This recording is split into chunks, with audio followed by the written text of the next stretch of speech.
देखो, last class में हमने स्टार्ट किया था accounting for partnership firms fundamentals. ठीक है, इस चैप्टर में हमने ये सीखना है कि कैसे हम एक पार्टनरशिप फर्म के अकाउंट्स बनाते हैं। अब मैंने आपको लास्ट क्लास में एक्सप्लेन किया था व्हाट पार्टनरशिप फर्म्स आर। एक आपको रिकल के दोबारा करवाया था कि पार्टनरशिप फर्म्स क्या होती हैं।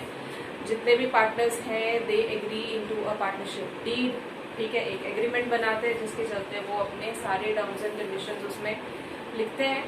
ठीक है, और अगर कोई भी कंपनी, कोई भी ऐसी फर्म जो है, अगर वो डीड नहीं बनाती, ठीक है, सो उनको कुछ प्रोविजंस फॉलो करनी पड़ती हैं जो आपके पार्टनरशिप एक्ट 1932 के चलते दी है। ओके, सो लास्ट क्लास में सिर्फ मैंने इंट्रोडक्शन दी थी आपको कि क्या पार्टनरशिप फर्म है, किस तरह के अकाउंट्स आपके बनते हैं। मैंने आपको ये बोला था कि सबसे मेजर चीज जो आपकी है कि एज अ फर्म आप एक separate profit and loss account जरूर बनाते हो।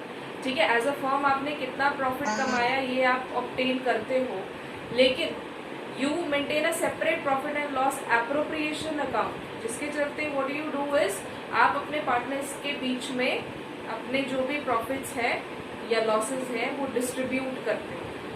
राइट, उसके अलावा आपके बनते हैं पार्टनर्स के capital accounts and then the balance sheet. So मैंने आपको profit and loss appropriation account का एक ब्रीफ आपको समझाया था ब्रीफली कि क्या चीज वो है। Profit and loss appropriation account बना के आपको बता दिया था कि उसमें क्या चीजें आएंगी। उस दिन मैंने आपको ये कहा था कि हम सीधा कोई क्वेश्चन पीएनएल एप्रोप्रिएशन का नहीं करेंगे। पीएनएल एप्रोप्रिएशन के चलते जो कुछ हेड्स या जो भी उसमें पार्ट्स या खर्चे इनकम आ रहे हैं, पहले हम वो कैलकुलेट करना सीखेंगे, याद है?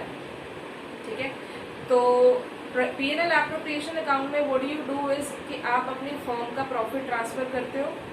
ठीक है, जो भी खर्चे पार्टनर से रिलेटेड हैं वो उसमें नोट डाउन करते हो।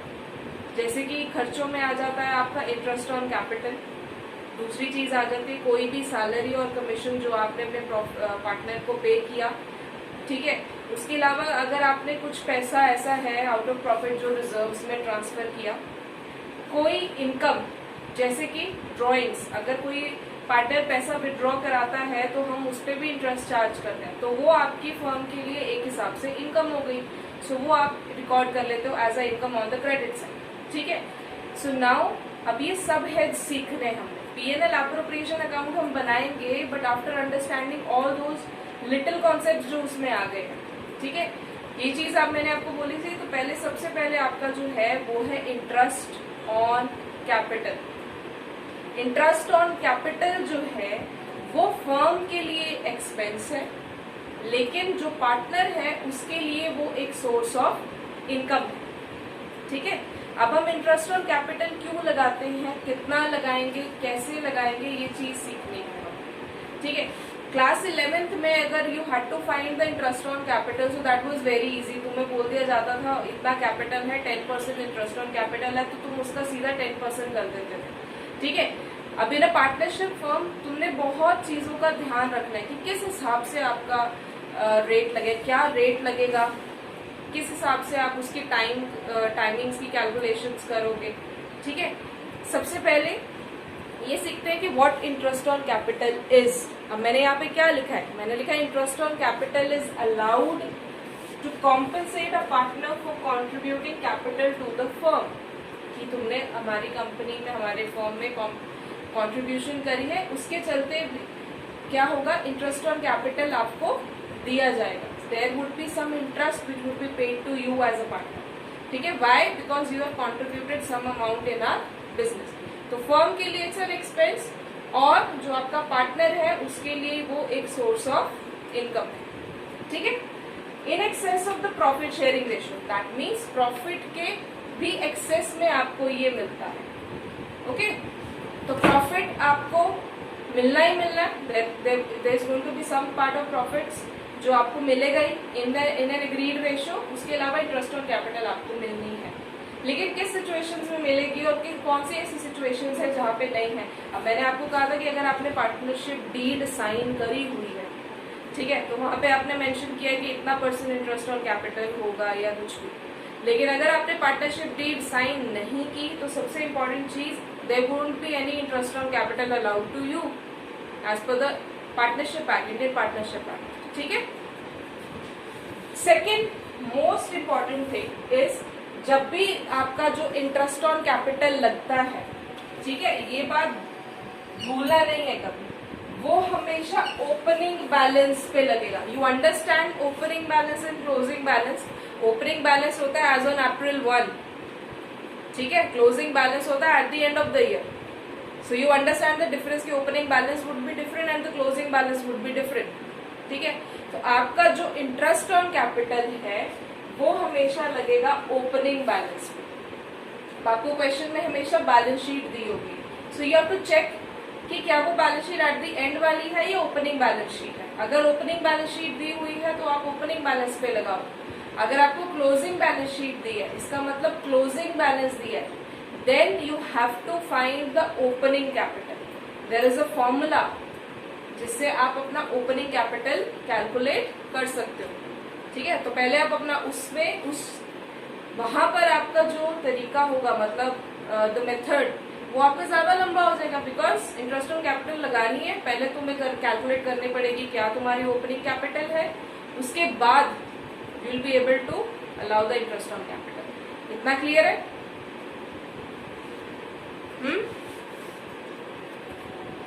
नेक्स्ट देखो,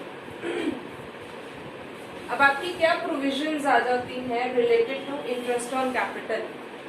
सबसे पहली प्रोविजन है जो तुम्हें ऑलरेडी पता है, अगर कोई पार्टनरशिप डीड नहीं है, if you have not signed any partnership deed, और आपके पार्टनरशिप डीड साइंड है लेकिन उसमें इंटरेस्ट ऑन कैपिटल कितना लगेगा, कैसे लगेगा, उसके चलते कोई प्रोविजन नहीं है, तो आपकी कैसी ट्रीटमेंट होगी?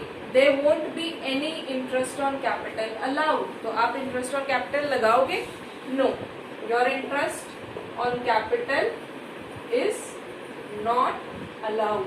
You won't be able to calculate or levy interest on capital। Second situation कह रहा है कि पार्टनरशिप डीड में बोला गया कि तुम्हें इंटरेस्ट ऑन कैपिटल लगाना है, लेकिन तुम्हें ये चीज नहीं क्लियर की गई कि जो आपका इंटरेस्ट ऑन कैपिटल है, is it a charge against profit और an appropriation of profit. Last class में I have explained you these two words, what charge against profit and appropriation of profit means. Charge against profit का मतलब होता है चाहे तुम्हें profit हो चाहे तुम्हें लॉसेज हो, तुम्हें वो खर्चा लगाना ही लगाना है। लेकिन अगर वो एप्रोप्रिएशन ऑफ प्रॉफिट होता है तो आप इंटरेस्ट ऑन कैपिटल सिर्फ तभी लगाओगे, आप वो खर्चा या इनकम सिर्फ तभी पे करोगे अगर आपके पास सफिशिएंट प्रॉफिट है।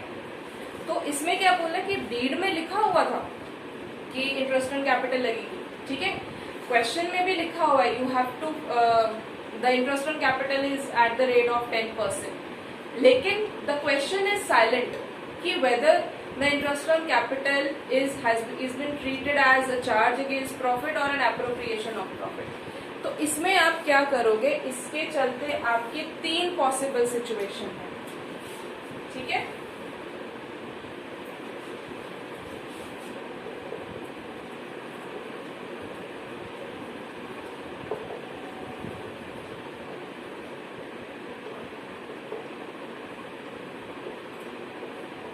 पहली सिचुएशन क्या हो गई? Of loss. ठीक है। अब आपको ये नहीं बोला गया था कि it's a charge against profit और एप्रोप्रिएशन ऑफ प्रॉफिट, लेकिन आपको लॉसेस दिए हुए थे, तो आपको क्या लगता है आपका इंटरेस्ट ऑन कैपिटल लगेगा या नहीं लगेगा? अगर मुझे बोला ही नहीं गया कि it's a charge against profit और एप्रोप्रिएशन ऑफ प्रॉफिट, और इन केस अगर आपको लॉसेस दिए हुए हैं, सो आप इंटरेस्ट ऑन कैपिटल नहीं लगाओगे। ओके।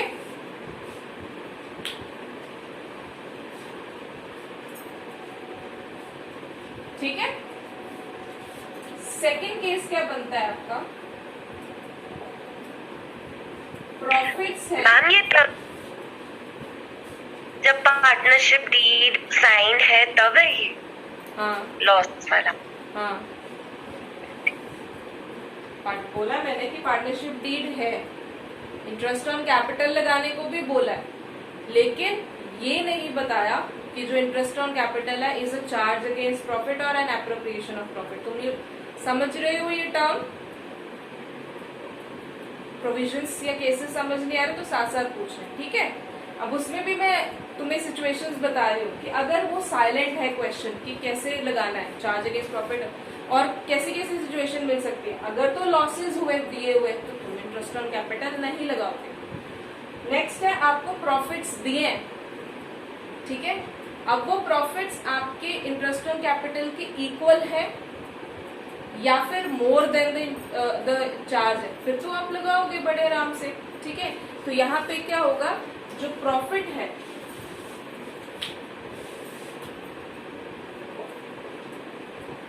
इक्वल और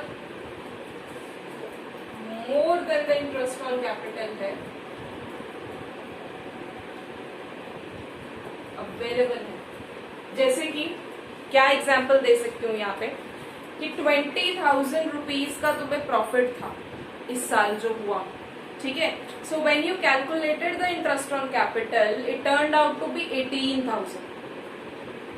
ओके, सो तुम्हारा प्रॉफिट ज्यादा है, इंटरेस्ट ऑन कैपिटल तो कम लग रहा है, तो यस तुम इंटरेस्ट ऑन कैपिटल लगा सकते हो। अच्छा, सपोज प्रॉफिट 20,000 था और इंटरेस्ट ऑन कैपिटल भी 20,000 लग रहा है, तब भी तुम इंटरेस्ट ऑन कैपिटल लगाओगे। तो सेकंड केस क्या बना कि प्रॉफिट हो रहे थे, अब कितने थे प्रॉफिट, या तो more than interest on capital था या बिल्कुल equal to interest on capital था।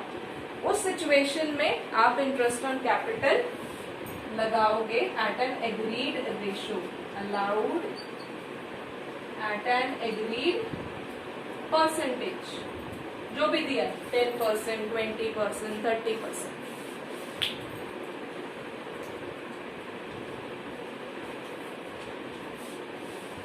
ये क्लियर हुआ?